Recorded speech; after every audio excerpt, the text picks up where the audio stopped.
Delta airlines விமானம் ஒண்ணு அமெரிக்கால இருந்து கனடா கிளம்பி பயங்கர விபத்துக்குள்ளாயிருக்கும். இந்த விமானம் தரையிறங்கும் போது அதிவேக நிலையில லேண்ட் செய்யப்பட்டதுனால தலைகீழா கவிழ்ந்து விபத்துக்குள்ளாயிருக்கும். இவ்வளவு பெரிய விபத்து நடந்தும் உள்ள இருந்த பேசஞ்சர்ஸ்க்கு எதுவுமே ஆகாம சேஃபா இருக்காங்க. இது எப்படி நடந்துச்சு அப்படிங்கறத பத்தி இன்னைக்கு நம்ம டீடைல்ஸா தெரிஞ்சுக்க போறோம். CRJ-900 சீரீஸ் பிளைனான டெல்டா ஏர்லைன்ஸ் பிளைட் அமெரிக்கால உள்ள மினியாபோலிஸ்ல இருந்து கனடால உள்ள டொராண்டோக்கு கிளம்பி போகுது. டைம் அப்போ 11:47 ஆகுது. இப்போ பிளைட் டேக் ஆஃப் ஆகுது. டோட்டலா இந்த பிளைட்ல 76 பேசஞ்சர்ஸ் அண்ட் 4 க்ரூ மெம்பர்ஸ் பயணம் பண்றாங்க. 11:47க்கு கிளம்பின பிளைட் மதியம் 3 மணிக்கு பயங்கர விபத்துக்குள்ளாயிருக்கு. பிளைட்ல எந்த ஒரு ப்ராப்ளமும் இல்லாம தான் இருந்திருக்கு. பிளைட் லேண்ட் ஆகும் போது பயங்கரமா நெருப்பு பிடிக்க ஆரம்பிச்சிருக்கு.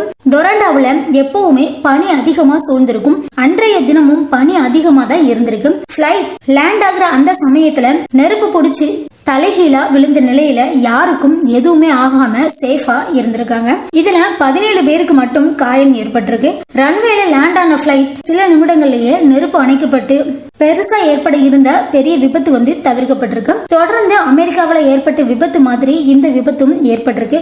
ஆனா அமெரிக்காவில விபத்து ஏற்படாம அமெரிக்காவில இருந்து கிளம்பின பிளைட் கனடால விபத்தாயிருக்கு. இந்த மாதிரி ஆக்சிடென்ட் ஆனதுக்கு முழுக்க பனிதான் காரணம் அப்படின்னு சொல்றாங்க. இருந்தாலும் கூட இன்வெஸ்டிகேஷன் போயிட்டு தான் இருக்கு.